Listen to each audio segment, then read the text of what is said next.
Hi, I'm Elena Bennett. Have you ever looked into your sister's eyes while your face was bleeding? Your shoulder screaming out of its socket and heard her whisper, "You should have signed the mortgage." That was me on the cold concrete of my parents' garage, tasting iron my vision, swimming and all because I refused to be their guarantor. I remember the slam of my father's hand against my cheek, the crack of my body hitting the wall, the way the air left my lungs in one violent rush. My knees buckled. My palm slipped in my own blood. Still, I crawled out of that garage across the frost-bitten yard, up the porch steps to my mother's door. I pounded, sobbing, begging her to help me. What happened next, I'll never forget. Even the police were horrified. 2 weeks before that night in the garage, Sabrina called me out of the blue. Her voice was honey-sweet, the kind she used when she wanted something. "Hey, Elena, we're having a little dinner at Mom and Dad's this Friday. Just us, cozy. Dad's even cooking." I hesitated. It wasn't unusual for Sabrina to invite me to something that ended up being more of an ambush, but she kept pressing, adding that it's been too long and Dad misses you. Against my better judgment, I agreed. When I arrived, the house smelled faintly of roasted chicken and lemon cleaner. The dining room table was set with Mom's best china, the kind she only used for Christmas or when she wanted to impress someone. Sabrina greeted me at the door with an overly tight hug. "You look tired," she said, her perfume clinging to my hair.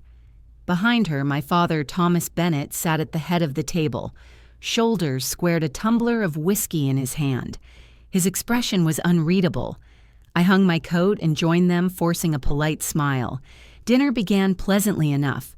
Mom ladled soup into our bowls. Sabrina chatted about her renovations. Jordan, her husband, bragged about some business deal I knew was already falling apart. Then Dad reached under his chair and slid a thick manila envelope across the table toward me. "Open it," he said. I froze. "What's this?" Sabrina leaned in, elbows on the table, her smile tight. "We're closing on the house soon, but the bank's being ridiculous. They just need a little extra assurance." "Assurance," I repeated. Dad nodded. "Your name on the mortgage, just as a guarantor. It's no big deal, Elena."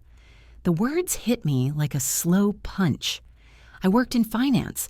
I knew exactly what was inside that envelope. Balloon payments, variable interest rates, clauses that could sink me if they defaulted. "You've been denied before, haven't you?" I asked quietly. Sabrina's smile faltered. "Temporary credit issues. Freelance income looks bad on paper, Dad's eyes hardened. "That's why we need you. You've always been the responsible one." It wasn't a compliment. It was a command. I set my spoon down. "I can't just sign something like this if anything goes wrong. Nothing will go wrong." Sabrina cut in. "You think we'd let that happen to you? We're family." The word family sat heavy between us, a net they kept casting, hoping I'd tangle myself in it again. I didn't take the bait. "I'll think about it," I said. Dad's jaw tightened, but he didn't push. Not then. I finished my soup without tasting it, the envelope still sitting between us like a loaded weapon. The next morning, I found myself at Maya's kitchen table, cradling a mug of coffee I hadn't touched. She'd been my best friend since freshman year of college, the one person who could read my face like an open book. "They want you to do what she asked," folding her arms. I stared into the steam curling from my mug. Co-sign the mortgage just to get them through closing. Even to my own ears, it sounded like I was defending them. Maya's eyes narrowed. "Elena, no. If you sign that, you'll be on the hook for every cent when they can't pay. And trust me, they won't pay. They're my family," I said quietly. "No," she said, leaning forward. "They're counting on you thinking that way. You've always been the one who shows up. That's why they keep asking. Because you're predictable." The words stung, mostly because it was true. I tried to smile to wave it off, but her gaze pinned me in place. "Do you remember the credit card mess 3 years ago when they accidentally used your account for Jordan's business expenses, and you paid it off because you didn't want Mom and Dad to be embarrassed?" My throat tightened. That was different. "It's never different," Maya said flatly. "It's the same story over and over. They create the mess. You clean it up." I looked away, my eyes tracing the familiar pattern of her kitchen tiles. The truth was hard to swallow. "I just don't want to lose them," I whispered. Maya's voice softened. "You need to ask yourself what you're losing by keeping them." Her words sank into me like cold water. She reached across the table, resting her hand on mine. "Elena, you have to draw the line somewhere, because if you don't, there's no limit to how far they'll push." I nodded, but I didn't promise anything. When I left her house, the winter air bit at my cheeks. In my car, the smell of coffee clung to my sweater, a reminder of her warning. I wanted to believe she was overreacting, but deep down, I knew she wasn't. 2 nights later, I walked into my parents' dining room and knew immediately this wasn't just a family meal. The table was set like something out of a magazine. Mom's silverware polished to a mirror shine her lace tablecloth perfectly pressed. A roast chicken sat in the center, its skin crisp and golden. Sabrina was already seated beside Jordan, both of them glowing with that smug, almost homeowner's energy. Dad sat at the head of the table, knife and fork resting neatly on either side of his plate. Mom moved between the kitchen and dining room, smiling the way she did when company was over, except the only company tonight was me. "Elena," Mom said, brushing a non-existent crumb from my shoulder, "you're just on time." "It's 6 hours exactly," I replied, slipping into the chair they'd clearly reserved for me, right between Sabrina and Dad. Dinner began with polite small talk, Sabrina's latest fabric swatches, Jordan's big break in business, Mom's new church committee. But as soon as the plates were half empty, Dad leaned back, swirling the ice in his glass. So he said, fixing me with that measured gaze I'd known my whole life, "Sabrina tells me you haven't signed yet." I set my fork down. "I'm still considering it." Jordan chuckled under his breath. "Considering it's just a signature, Elena, you don't even have your own family to worry about. Why not help your sister start hers?" The words landed like a slap, though his tone stayed light, almost teasing. Mom nodded in agreement, as if Jordan's point was reasonable. "Families help each other," she said, smiling sweetly. I swallowed the sharp reply building in my throat. "It's a big financial commitment. I just want to be careful." Dad's smile thinned. "Careful or stingy?" Sabrina let out a quiet laugh, shaking her head as if I just said something ridiculous. The air thickened. Forks scraped against plates. My hands tightened in my lap. "You've always thought you were better than the rest of us." Dad said, his voice low now like a warning. "You work with numbers, so you think you see every angle, but life isn't a spreadsheet. I'm not better than anyone," I said evenly. "I just know what's at stake if things go wrong." Dad's jaw tightened, but he said nothing more. We finished dinner in strained silence. I kept my eyes on my plate, counting the minutes until I could leave. As I stood to take my coat, Dad's voice followed me. "You'll come by later this week. We'll talk privately." It wasn't a request, and despite every instinct screaming at me to say no, I heard myself answer. "Fine." Dad called me that Friday afternoon. "No hello, no small talk. Swing by the house after work. We need to settle this." Every muscle in my body told me to say no, but years of conditioning of showing up when he demanded it made my mouth say, "All right." By the time I pulled into their driveway, the winter sun had sunk behind the trees, leaving the yard in a bruised gray light. The garage door was open just enough for me to duck under. The air inside was sharp with the smell of motor oil and cold metal. Dad stood near his workbench, a half-empty tumbler in hand. Sabrina leaned against the doorway that led into the house. Her arms crossed, a faint smirk tugging at her lips. "Elena," Dad said, gesturing toward the stool across from him. "Sit." I stayed standing. "You wanted to talk." He set the glass down with a clink that echoed in the concrete space. "This is ridiculous. You're making your sister's life harder over nothing." "One signature. That's all. It's not nothing," I said quietly. "It's a legally binding contract that could ruin me." Sabrina's laugh was soft, almost pitying. "You're being dramatic." Dad took a step forward, his boots loud against the floor. "I'm your father. I've provided for you your whole life. The least you can do is step up when I ask. I'm not saying no to hurt you," I said. "I'm saying no because it's dangerous." His face hardened. Dangerous. What's dangerous is a daughter who turns her back on her family. The air seemed to press in around me. I took a step back, my shoulder brushing the cold steel of the garage wall. Dad's voice dropped into that low, dangerous register I'd feared since I was a child. You think you're too good for us sitting in your fancy office acting like you're above the people who made you. That's not what this is. He moved fast. One shove and my back slammed into the wall. Pain shot through my shoulder, white hot, stealing my breath. Dad, stop. The punch came so quickly I barely saw it. A flash of his arm, the sharp crack across my cheekbone, the taste of iron flooding my mouth. I crumpled my knees, hitting the concrete hard. My hand slipped in something warm blood I realized dripping from my nose. Sabrina didn't move to help. She just tilted her head and said almost gently, "You should have signed the mortgage." Her words cut deeper than the hit. I tried to push myself up, but the pain in my shoulder was blinding now, a deep, nauseating throb. Dad stood over me, chest heaving. "You're going to regret this." I met his eyes, refusing to look away. I already do. For a second, I thought he might hit me again. Instead, he turned and walked toward the doorway, brushing past Sabrina without a glance. Sabrina crouched down, her perfume thick and cloying. "You're making a mistake. You can't take back Elena." Then she stood following him inside the door, shutting with a final, heavy click. The garage was suddenly silent except for my ragged breathing. I don't know how long I lay there, cheek pressed to the cold floor, the world narrowing to the sound of my heartbeat in my ears. My fingers were numb, my vision blurry. Finally, I forced myself to move. Every shift sent knives of pain through my shoulder, but I managed to crawl toward the open garage door. The night air hit me like ice, stinging my split lip. I made it across the driveway, through the brittle grass of the yard, and up the steps to the front porch. My hand shook as I pounded on the door. "Mom, it's me!" My voice cracked. "Please, I need help."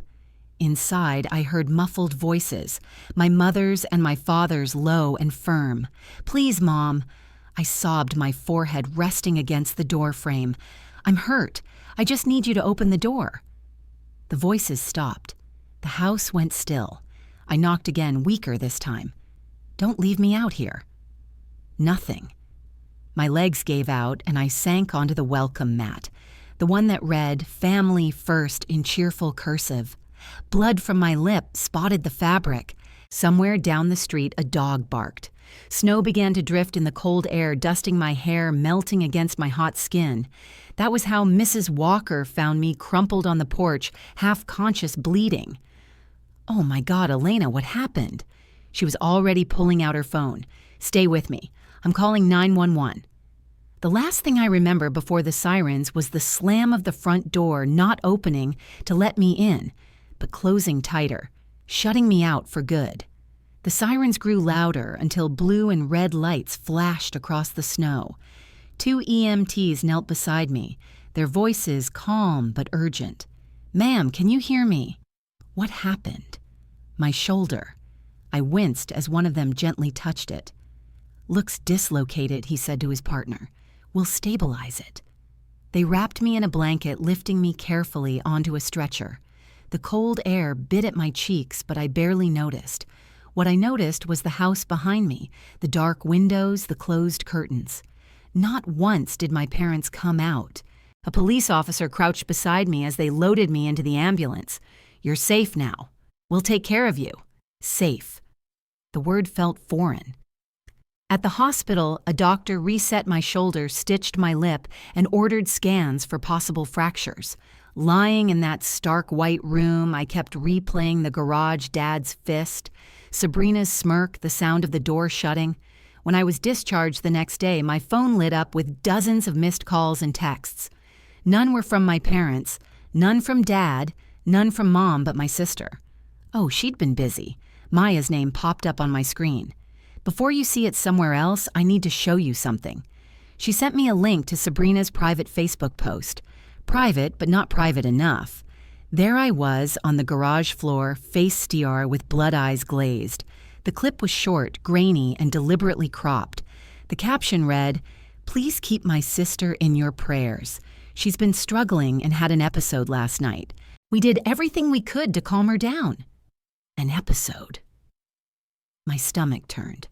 They'd taken my pain and twisted it into a performance painting me as unstable.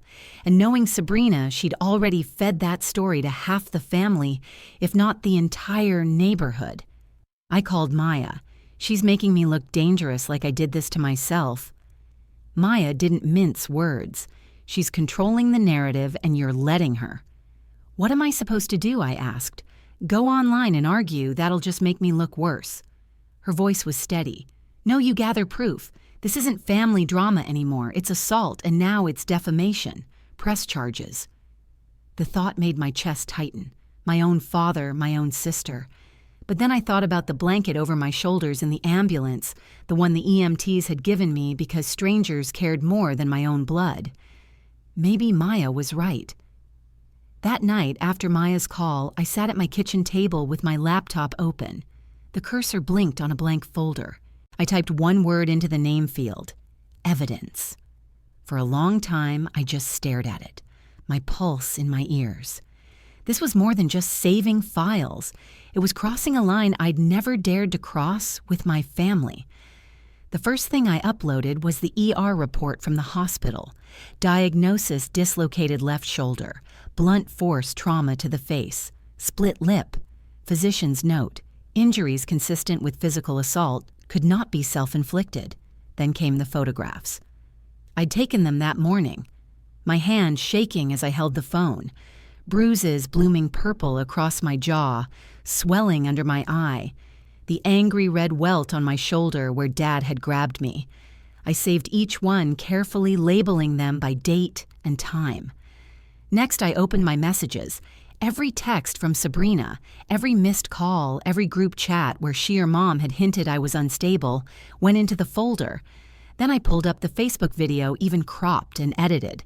It was damning in its own way. Proof they had filmed me without consent while I was injured. Maya came by later with something that made my hands go cold. Footage from Mrs. Walker's security camera. The black and white video showed the garage from across the street. There was Dad storming out. Sabrina following close behind. Neither looked back. Moments later, I crawled into view, dragging my arm blood visible even in the grainy image. Maya set her phone down. This is enough to start. I swallowed hard. Start what? Holding them accountable. The idea felt impossible. I'd spent my whole life absorbing the blows, not just physical ones, to keep the family intact. Filing a case against them felt like shattering the last piece of that fragile image. I thought about Mom's voice behind the door, the choice she'd made to leave me out in the snow. I thought about Dad's fist. I thought about Sabrina's smile as she called me dramatic. And then I realized the family I was protecting didn't exist. Not for me. By midnight, the folder was filled. Medical records, photos of injuries, text messages, the Facebook video, Mrs. Walker's footage. I backed it all up to a flash drive and slipped it into my desk drawer. When I finally closed my laptop, the house was quiet. No ringing phone, no footsteps in the hall, just me and the knowledge that the next move was mine. The thought scared me, but it also steadied me. For the first time, I wasn't cleaning up their mess. I was building my own case. The courtroom smelled faintly of paper and coffee, sterile, detached from the mess that had brought us all here. Dad sat at the defendant's table in a crisp suit, his jaw clenched. Sabrina was beside him, scrolling on her phone like this was a tedious errand. Mom sat in the back row, hands folded in her lap, eyes fixed anywhere but on me. My attorney stood holding up the flash drive. Your Honor, this contains security footage from a neighbor's camera, medical records, and social media posts made by the defendants. The judge nodded. Proceed. The screen lit up with Mrs. Walker's video. The grainy black and white footage showed me crawling from the garage, arm-limp blood smeared across my face. Gasps rippled through the room. Then came the hospital report, the photographs, the Facebook post. Each piece landed like a hammer, shattering the narrative Sabrina had spun. When it was my turn to speak, my voice was steady. I didn't want to be here. I didn't want to stand in front of strangers and talk about what my own father did to me. But when your family closes the door on you, Literally, you realize you have two choices: keep bleeding for them or stop. Dad glared at me, but I didn't look away. "I'm done bleeding," I said. The judge reviewed the evidence in silence before delivering the ruling. Dad was guilty of assault. Sabrina, guilty of defamation. A restraining order was granted. When it was over, I walked out into the crisp winter air. Mom didn't follow, neither did Sabrina. Maya was waiting by the courthouse steps holding a paper cup of coffee. "You did it." I let out a breath. I felt like I'd been holding for years. Yeah, I did. For the first time, I realized that family wasn't the house you were born into. It was the door you chose to walk through.